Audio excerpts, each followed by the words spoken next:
Dear participants, please be seated. And also ignore the clock on the wall because it's not accurate. Yeah. Ladies and gentlemen.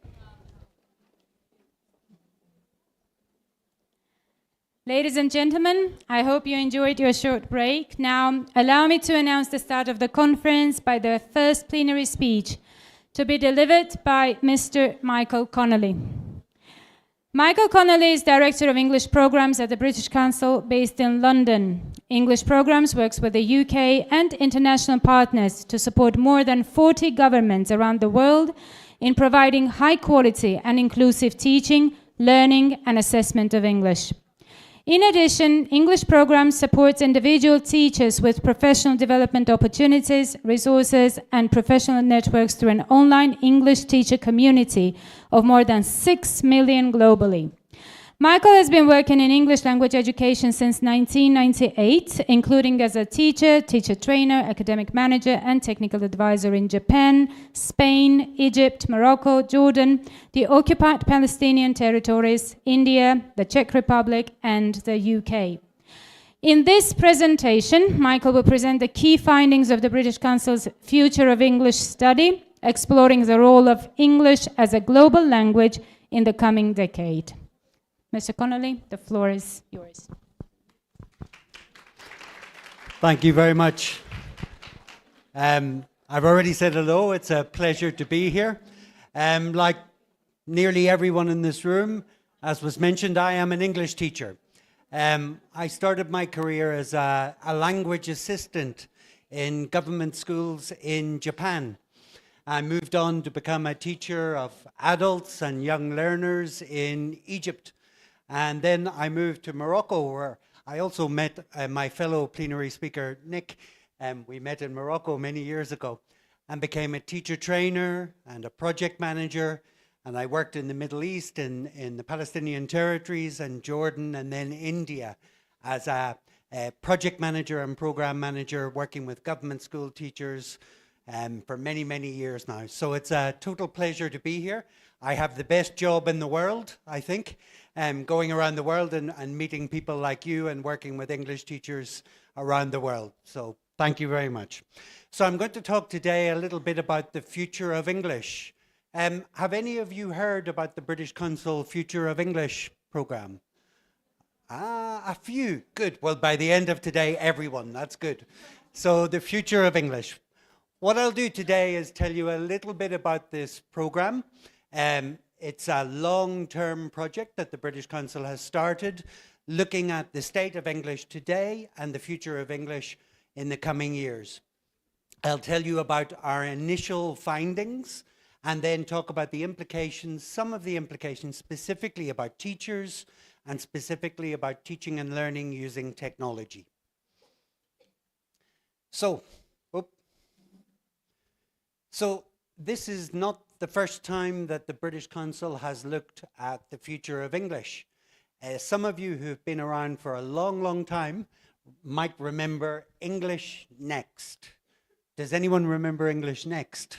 This was 2005, and we had a project in the early 2000s looking at what's going to happen with English over the next 15 years. The author was the late David Graddle. Unfortunately, David passed away a few years ago, and he was a kind of very inspirational thinker. He was ahead of his time. He was looking at futurology, which at the time no one was doing. So he, in 2005, made some predictions about the English language in 2020. So we at the British Council in 2020 thought it was a good idea to look back at David's predictions.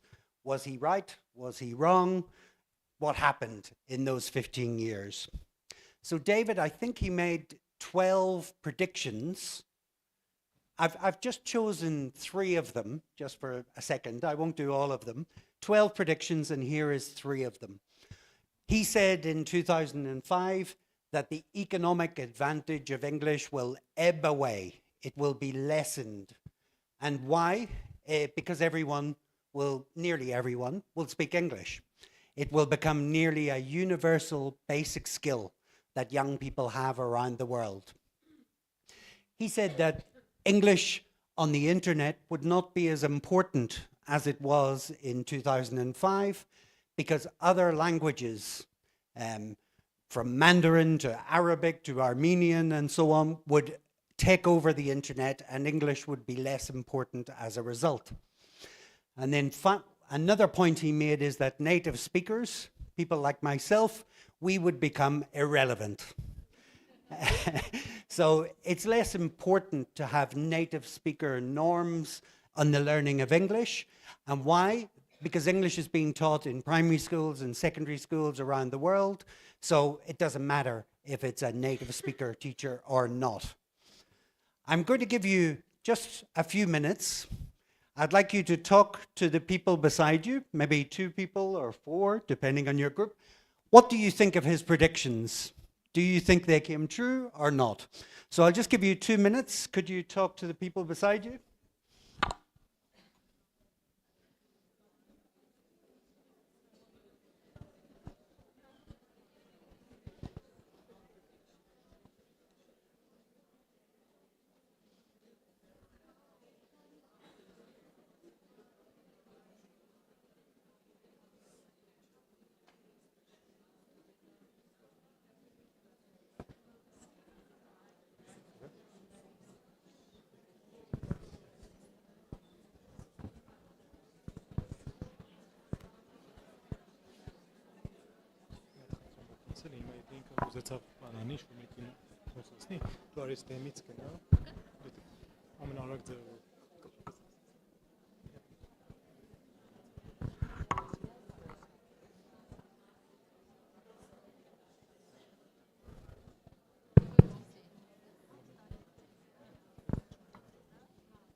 So, just quickly, I think we have a colleague with a microphone, is that right?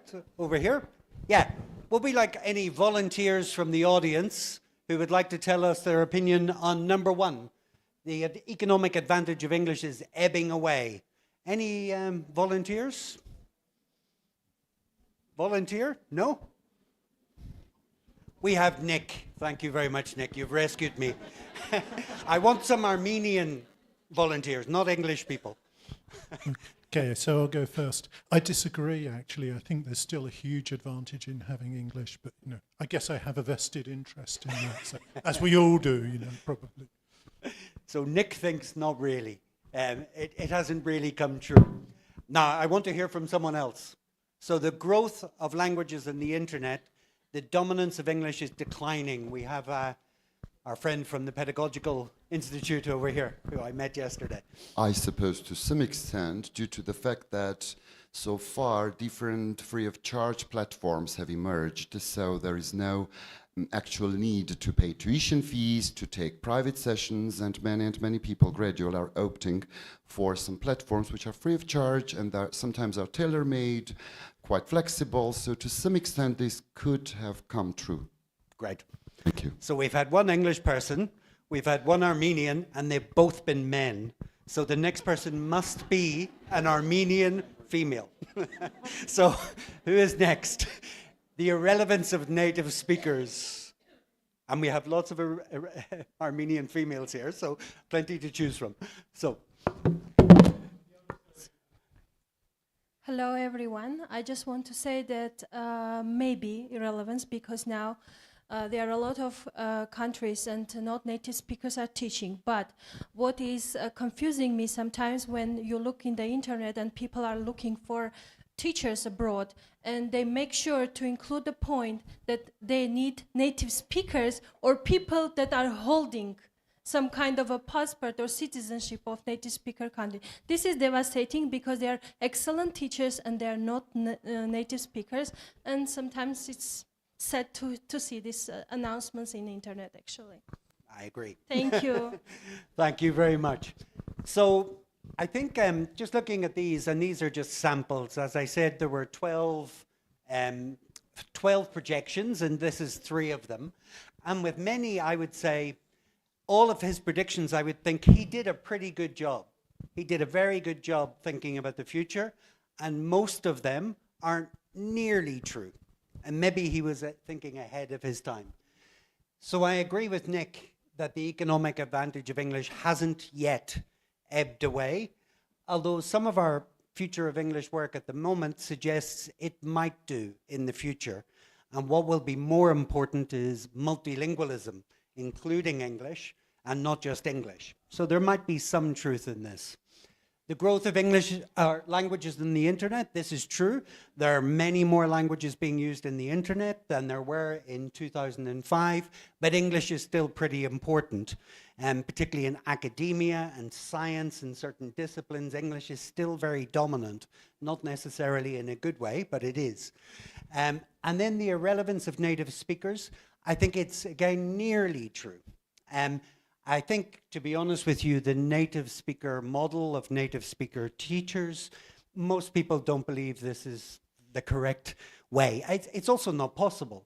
If we're teaching billions of young people around the world in primary school and secondary school, it's not possible to have native speaker teachers, and they're not necessarily better. In fact, in my experience, they aren't better.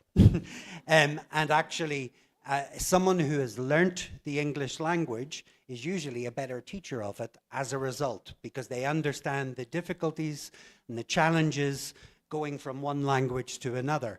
So I think the native speaker model, it's not yet irrelevant, as you said, it's still there in the adverts and so on, but it should be irrelevant. And in the British Council it is. We don't recruit teachers based on, in none of our countries, it doesn't matter if you're a native speaker. Are you qualified to be a good teacher? That's the important thing. So, on the future of English, there were a few intentions behind this project. One was looking at trends that'll define the role of English as a global language over the next decade. Initially, we were thinking we would just have new predictions for the next 10 years. It's gone in a slightly different direction, which I'll explain. We wanted those trends to inform language and education and policy to improve teaching and learning. So we were hoping to get insights from research into the future of English, which we can share with governments, for example, the government here, and also with teachers and learners and parents and so on. And we wanted a research agenda capable of generating hard evidence and data to inform these policy changes.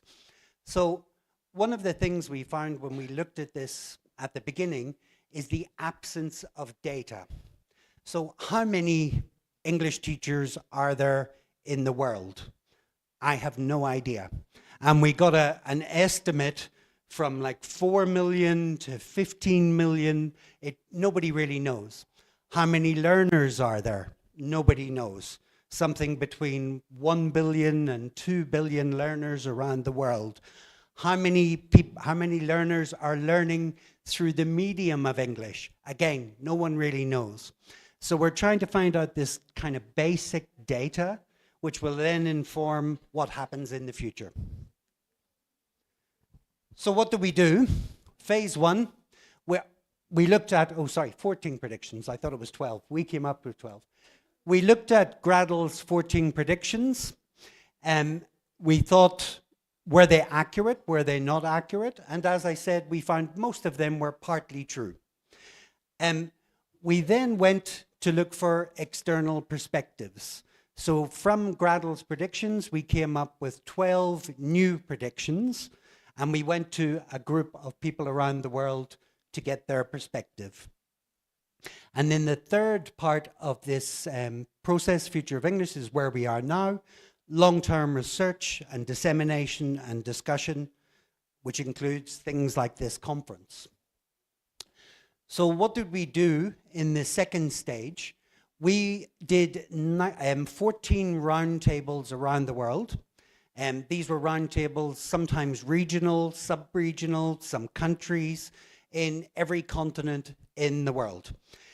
We talked to nearly 100 policymakers and influencers from different types of perspectives. So there were policymakers, for example, ministers of education, and potentially civil servants and so on, English language teachers and educators, assessment experts, and also people from business and the private sector. And we did all of these roundtables. We didn't do one in Armenia, did we? That's the future plan. You will hear about the Armenia roundtable soon. We'll discuss it. So that's coming soon. Okay. So from these roundtables, we got lots of different perspectives. What we realized is that the issues and challenges were considerably more complex than we first believed. We thought it's not a very good idea to repeat what David Graddle did. We needed a very long-term project. We needed to talk to teachers in countries around the world, ministries of education. We needed deep and fundamental research to gather more reliable data. And that's where we've got to at this point. We decided we don't need predictions. We need themes and questions which are going to generate debate over the coming years. And here are the themes that we've got from the future of English. So number one, will English remain the world's most sought after language? We believe at the moment it still is, but will it be in 10 years' time, in 15 years' time? That's the question we're going to look at.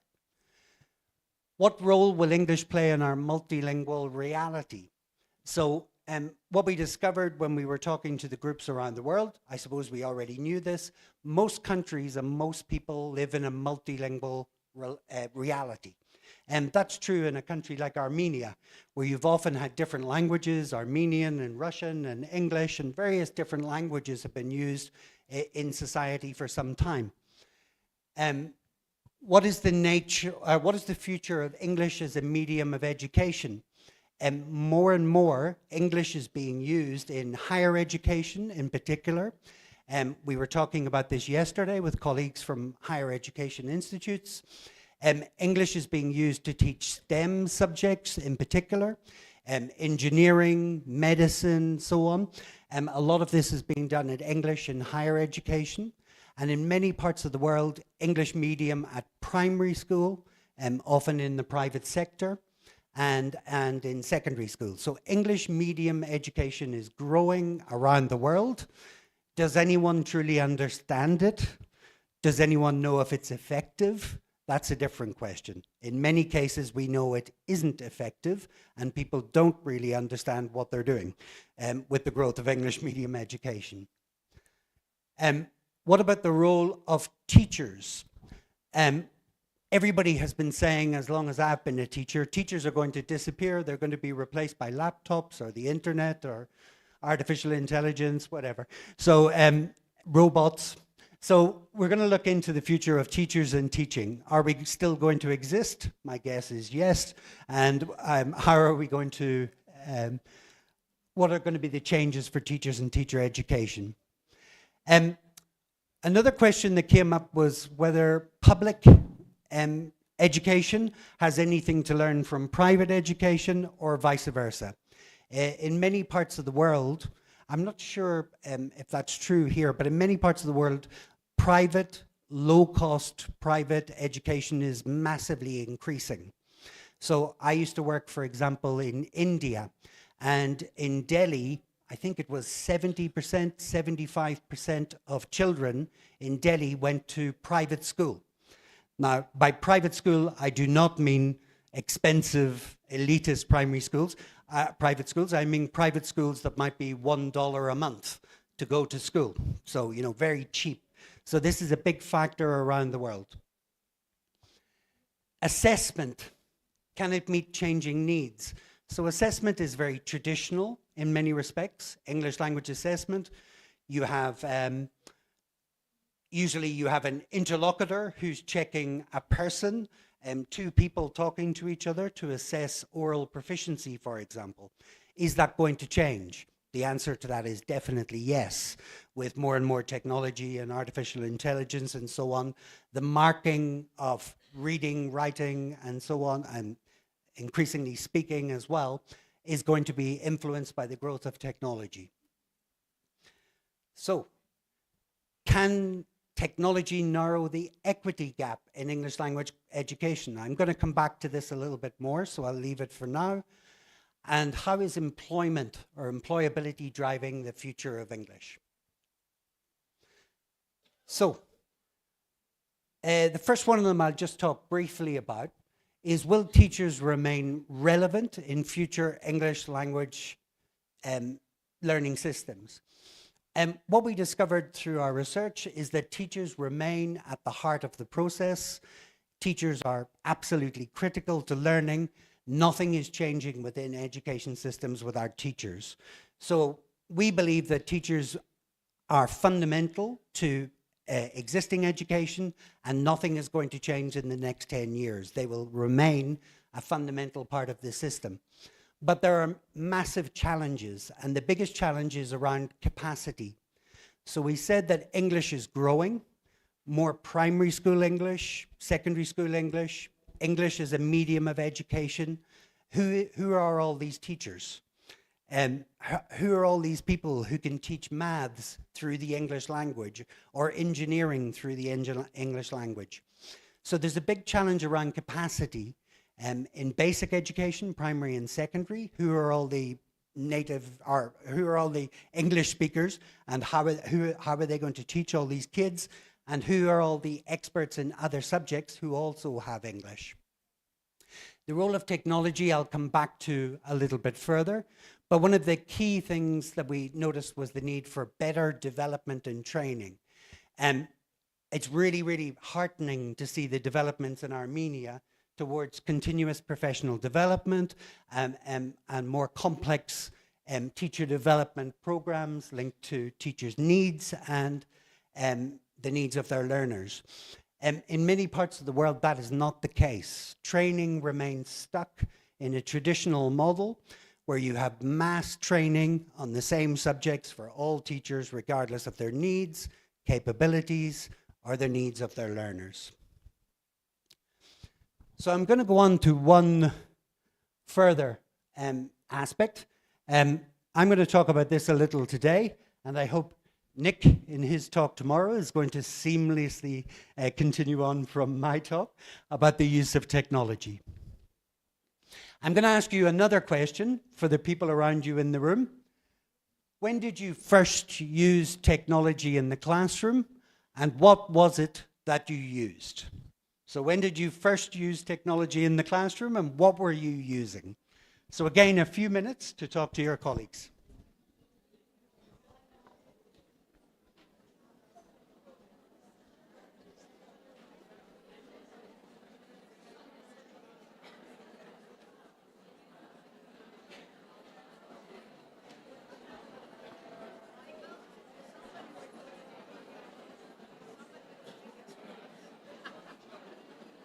Pardon? Can you close the window? Oh, of course you can, yeah. Is it blowing in you? I don't know how.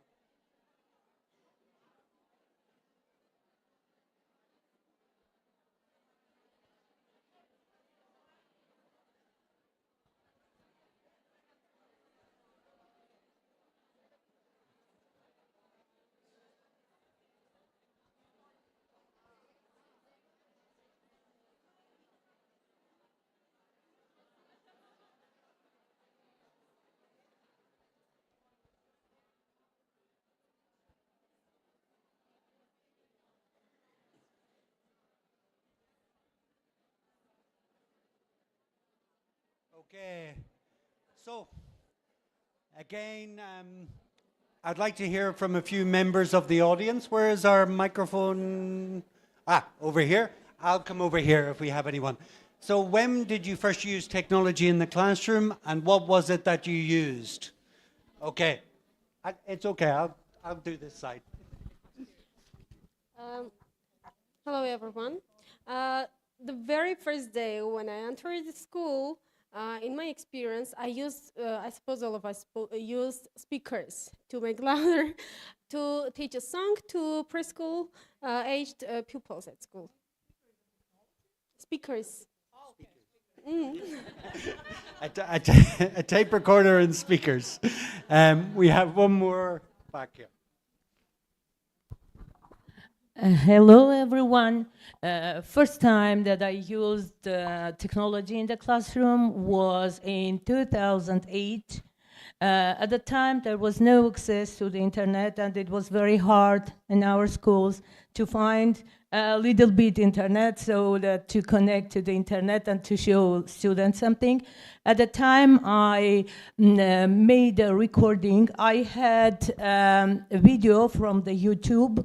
I turned on the subtitles and I showed my students, and it was amazing because at the time in Armenia we didn't use the internet and technology, and my students were really, really amazed at the time. Thank you very much. I'll do one more. Anyone over there? Seems like I'm the oldest person in this auditorium, okay? I'm going to tell you about the former Soviet experience, okay? I actually started to teach in Yerevan State University at the age of 22, and it was like, come on, 40 years before. Like, there was a tape recorder, like Babino, we called it. It was pretty one. And the first, actually, I remember the first thing that we listened to, it was the importance of being honest in British English. And I was participating in the competition, and the English person, okay, the native speaker said, where the hell did they learn this parliamentary English in the former Soviet Union? So actually, Armenian teachers are very creative. Okay, it seems like I'm not 100 years of age, but anyways, I did that, okay. I have a feeling that there's a person like me. One more, and then I'm going to move on. Hello, everyone. I would like to remember the time when I was a student and I first went to English language laboratory. We started to listen to these tapes. We were so engaged in it. We didn't want to leave the laboratories. And when we went to school, fortunately, our school had English language laboratory as well. And we used these tapes during our lessons. Thank you. Thank you very much. And really good examples, and luckily they're the same examples that I have. So, because I'm old as well. Just thinking about technology, the answer to the question, I suppose, is that we have always used technology in the classroom, but that technology has changed. So if we look at the top, we've got some technology from Armenia, which would have been used maybe several thousand years ago, 3,000 years ago, I believe. And then we had things like in more modern times, like the printing press. The printing press was a revolution in technology, which they say the only comparable thing is artificial intelligence, which Nick will confirm or deny tomorrow. We'll find out. I can't wait. But we've always used technology: pencil, paper, books, the whiteboard is a revolution from the blackboard as well. We have radio and tape recorders, which I believe are making a comeback. They're becoming fashionable again. And of course, we have things like tablets. So technology has always been there. It's always slightly disruptive. It always changes how we think about teaching and learning, but perhaps not as dramatically as people anticipate. So as I mentioned, possibly the biggest revolution in many aspects of our lives and society, but certainly in education, is the printing press and the ability to produce large quantities of written information cheaply and to large numbers. Of course, in many parts of the world, this is still a problem. We have programs, we had programs, unfortunately, they've had to be stopped because of war. But in Sudan, we had programs where the teachers don't have paper. They don't have books. The learners don't have pens, nothing. So you can't take these things for granted. We had language laboratories, and for a while this was huge. And language laboratories were good in a way. It brought voices, well, not real voices, but some kind of voices into people's classrooms. But of course, it was completely impractical. One is the cost, the infrastructure, and the second thing is it's not in the classroom. So you had to go to a different room, and you had to listen in booths, and you all remember. Well, those of us of a certain age remember. We also had cassettes and CDs. This became more popular than language laboratories. You could use it in the classroom. Again, it was a bit of a revolution. That brought into the classroom different voices and characters, and of course things like music. And it brought a big new dimension to classroom learning. When I started teaching, it was overhead projectors and ultimately film projectors. And of course, again, this was a little cumbersome, a little difficult, bringing in projectors, a little bit expensive as well. But again, that brought the visual and the audio visual into the classroom, which was a revolutionary thing. Of course, whiteboards and interactive whiteboards, more engagement, more interaction. Again, it came with problems. Like a PowerPoint, it becomes the focus of attention. The focus is on the PowerPoint, not on the people, and not on the learning. And it's the same with interactive whiteboards. The focus is on the whiteboard, not the teaching and the learning that's going on. So they have good, but the problems. The internet, this changed everything, allegedly. I'm not sure if it did change everything in classrooms, but it changed everything outside classrooms and the way people learn, the way teachers learn, professional development, and so on. And now everything is changing even more. We have mobiles, tablets, apps, gaming. Teachers are struggling with this, as many people are. It's very, very complicated. We can use them in our own lives, but sometimes we're unsure how to use them in teaching and learning. So it's kind of a struggle for teachers to keep pace with all of these changes. An example, like me, I'm an old man as well, gaming. I fundamentally have no interest in and don't really understand gaming. But young people today, it's often a fundamental part of how they think and how they learn. So that's a problem for me. So the teachers might be struggling, but the learners to some extent are liberated. Many of the young people today, they're learning language in particular through things like gaming.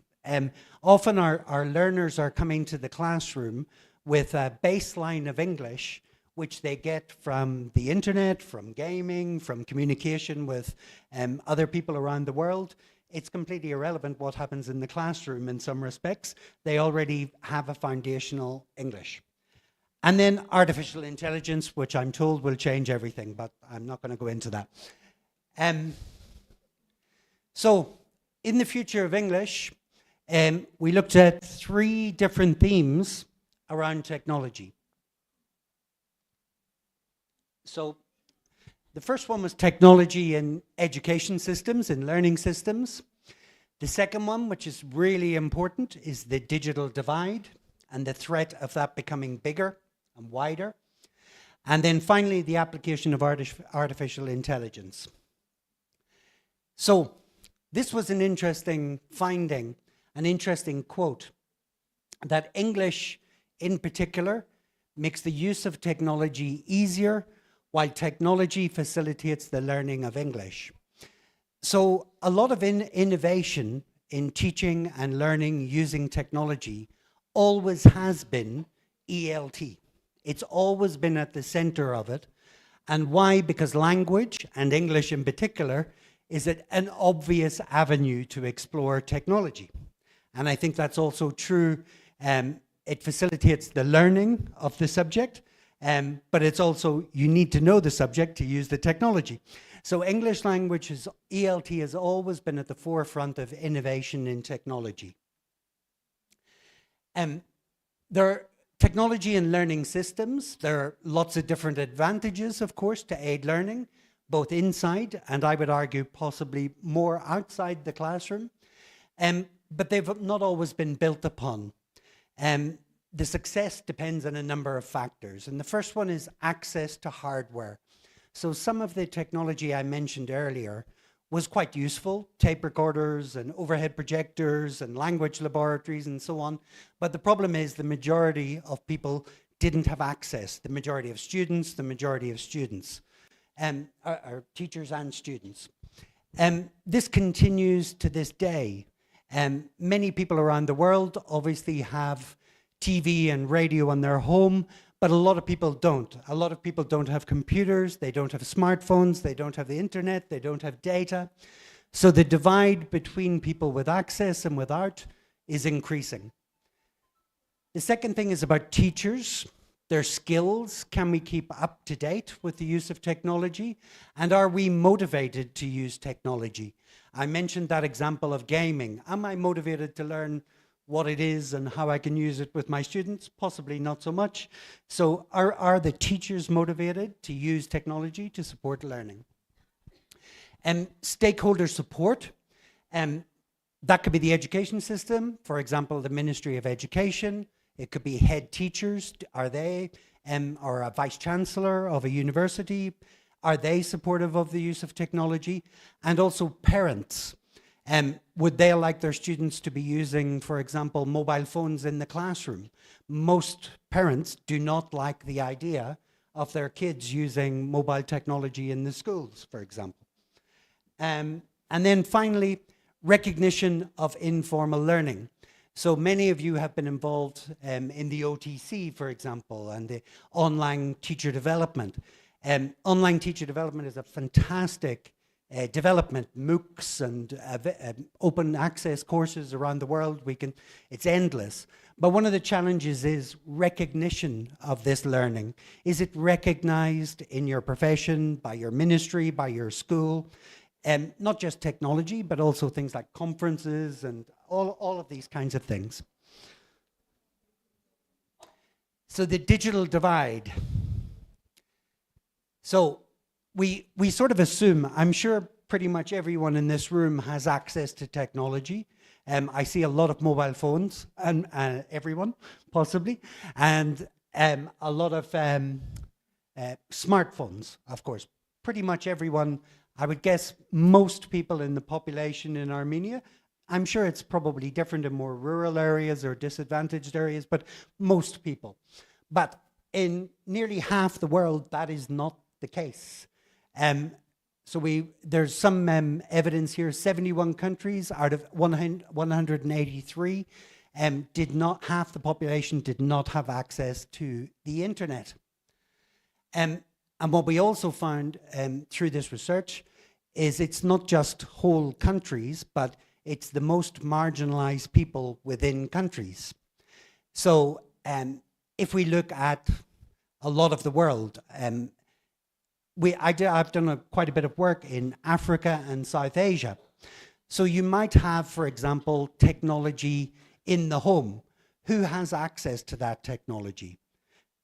Generally, fathers and boys. Who does not have access to that technology? Women and girls. And this is often part of society. Lots of young girls, for example, adolescent girls, their parents are worried about what happens when they use technology, and so therefore they are not allowed access to mobile technology, whereas boys are more likely to be allowed access to that technology. So there's often gender, and there's often economic disadvantage. There are many other factors that mean that the most marginalized have less access. So the divide, it can be about access. Do you have a phone? Software, data. Somewhat unfortunately, in the poorest parts of the world, data is the most expensive. So people cannot afford to be on the internet, and they may not have things such as electricity, most fundamentally, or a regular supply. Knowledge of new technology across different groups, administrators, ministries, parents, guardians, and so on. COVID changed how we think about technology.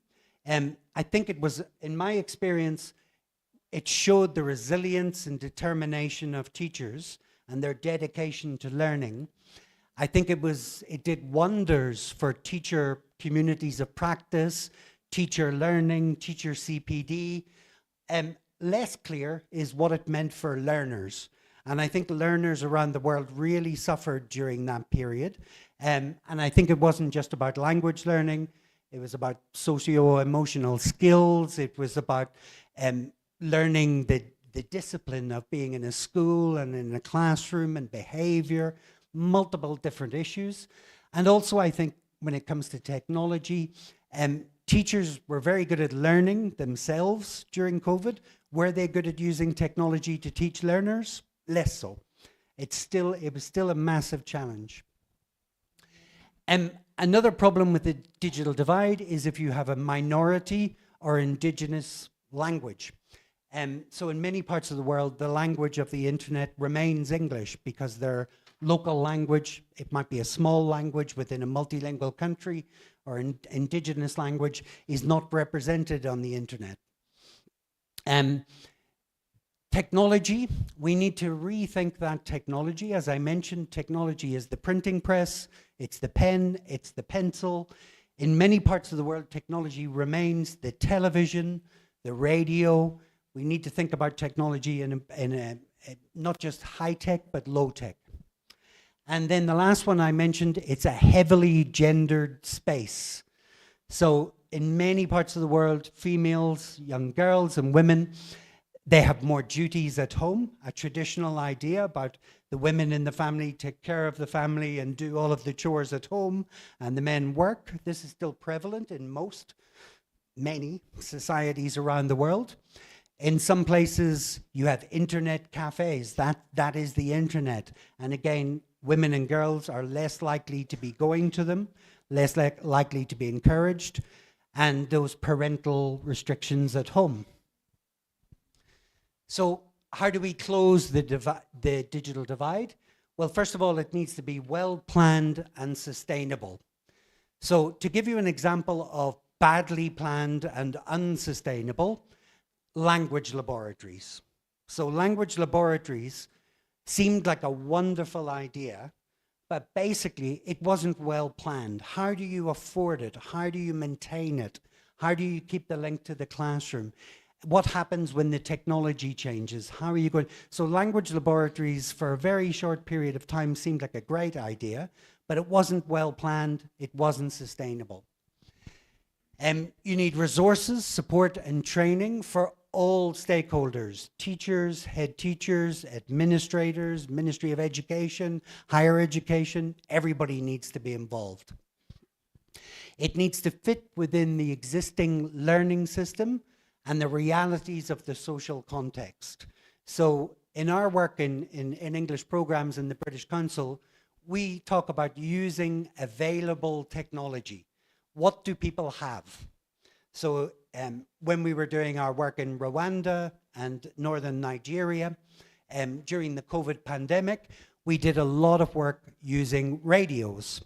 So language classes over the radio, because that was the technology that people had access to. We use different social media according to context, Telegram or WhatsApp or Facebook, whatever people are using in the country, whatever is most accessible, that's what we will use as part of our programs. No innovation is likely to solve all problems. So people are going to say, and you'll probably hear this over the coming days, particularly about artificial intelligence, it's going to solve all our problems. Everyone's going to be able to speak in multiple languages just using a gadget. Teaching is going to be easy, learning's fantastic. No gadget, no technology will ever solve all the problems. There is much more to teaching and learning than any teaching aid or device. Yeah, I'm going to do, what time is it? I want to leave a bit of time for questions. I'm going to not go into this because, as I mentioned, Nick is going to be talking tomorrow a little bit. I hope you're all back here tomorrow about the use of AI into artificial intelligence. I'll just give you this one thing. So we at the British Council, working with colleagues such as Nick and others from the ELT sector in the UK and internationally, have been looking at this question. So there's massive potential in artificial intelligence for English language teaching and learning, but multiple risks and challenges. And they're so far outpacing policy debates and regulatory frameworks. What does that mean? It means our politicians, our governments can't keep up with the pace of technological change. We don't have the legal frameworks to control the spread and use of artificial intelligence. And within our community, English language teaching, we need to be looking at what we can do. So in particular, we're concentrating on the use of ethical frameworks for the use of artificial intelligence in ELT, and that's something we're going to be focused on over the next year or so. I'll skip through that. To find out more, this is a report. I think you were contributed to this. You were one of the interviewees. No, I think you were. Oh, maybe. So we have just published a report, Artificial Intelligence and English Language Teaching. I recommend everyone to have a look at that. It's a very, very useful report because it gives definitions of what we mean by artificial intelligence, which is actually quite a widespread thing, and the implications for teaching, for learning, for assessment, and so on. When you finish ticking your little, what are they called? Click things, what are they called? I've forgotten. QR code. Yeah, you can tell I'm an expert in technology. I always forget. So, I'm just going to conclude. So, some personal reflections on what I've heard from what we've learned from the future of English and the work on artificial intelligence and so on. First of all, the end of native speakerism. I think the end is definitely nigh. The end is near, we're nearly there. As I said, the vast majority of the teachers in the world, teachers of English, are not native speakers. And people are still learning English. How come? They're learning from people who are not native speakers. The vast majority of conversations in English around the world do not take place with native speakers. The vast majority of conversations are between people from two different countries using English as a link language. So if we look at, for example, Europe, the European Union, English is widespread in use across the European Union. There's only one, maybe two English-speaking countries left in the European Union. Ireland, thank God, and Malta. But English is used across the European Union, despite the fact the UK is no longer in the European Union, and Germans are talking to Dutch people, are talking to Swedes, using the English language. So native speakerism doesn't matter. I also think there's some outdated ideas. I taught many students. I have an Irish accent. None of my students developed an Irish accent. Zero. None of them speak like me. That's not how you develop an accent. If they came and lived in my hometown for 5 years, they might sound like me, but not in a classroom. Okay, the end of English in isolation. And what I mean here is, when I started my career, ELT was very distinct, a distinct discipline, seemingly slightly disconnected from the wider education system, isolated from society. It was this little group of people and thinkers and us, our little group of English language teachers and professionals. And I think we were slightly isolated from broader movements in society and broader movements in education and broader movements within the education system. I think that's changed really fundamentally over the last 15 years, and I hope it's going to continue to change. The importance of multilingualism, I think David Gradle was right. English eventually will lose its absolute importance, ultimately. You know, in the modern world, if you want to be a success in business or whatever, you are most advantaged if you speak several languages. So can you speak Russian? Can you speak Chinese? Can you speak English? Can you speak Spanish? Can you speak Arabic? If all of those, actually, you're fine. You can deal with anybody in the entire world.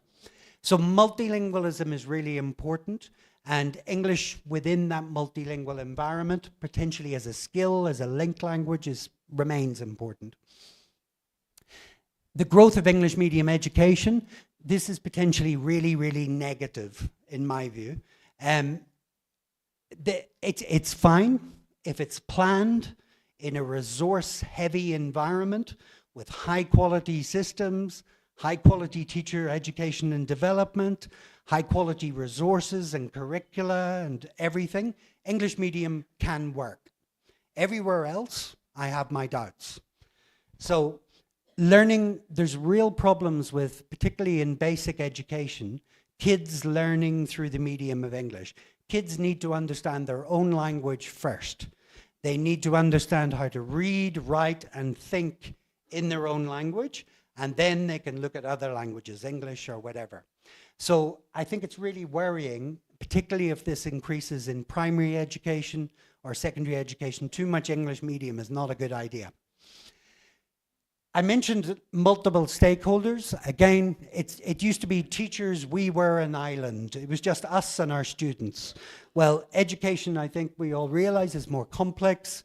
Administrators and head teachers and the ministries and everything is interconnected. Parents, more and more. So multiple stakeholders. Communities of practice among teachers, and this is a fantastic example. And our OTC was another wonderful example. 20 years ago, again, it was teacher training. You went to a course, 2 days, bye-bye, that's it. You know, there was no continuous professional development, no connection. But nowadays, teacher community of practice, all of you can stay connected across Armenia, with countries in the neighborhood, with countries around the world. You can communicate with teachers wherever they are and be part of their communities. The growth of learner autonomy and learner choice. I think a lot of learners nowadays have access to language learning opportunities which have nothing to do with their classroom. There's lots of young people around the world, I noticed, are interested in Japanese and can speak good Japanese. My niece suddenly became a fanatic about Japanese learning, and I was wondering why. And that was to do with cultural influences. That was to do with manga and games and so on. And she was communicating with people in Japanese on the internet. None of us even knew she was doing it until she was suddenly doing it at university. So kids are learning in a completely different way. The future remains in the hands of teachers. We are still central, and we will be for the foreseeable future, at least until I retire, and then, you know, well, then it's fine. And then finally, that last one, I'm going to leave it as a question mark, because the implications of artificial intelligence, that's a theme which we're going to explore over the next couple of days, so I look forward to that happening. And finally, one more QR code. Probably better off there.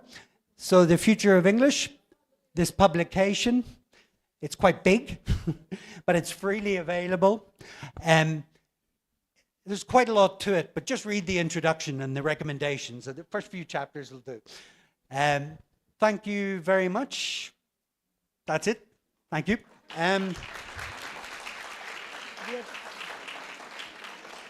Do we have 5 minutes? 3 minutes for questions. Any questions or comment? Thank you very much. First of all, thanks for the valuable information that you provided us with. It's really essential today. And regarding the AI, I would say that nearly everybody will agree here that today we are facing lots of challenges with AI. And I believe that Nick and our speakers will provide us with deep understanding of this tool.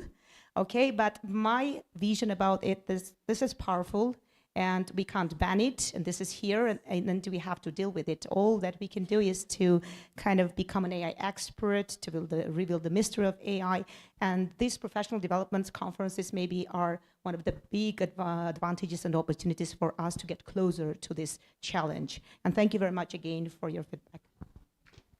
Thank you very much. And a very pertinent comment. I hope over the next few days we'll be discussing this.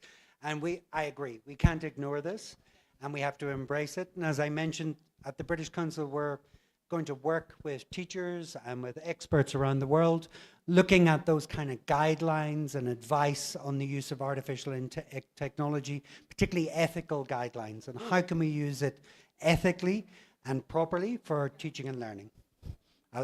One more comment or question?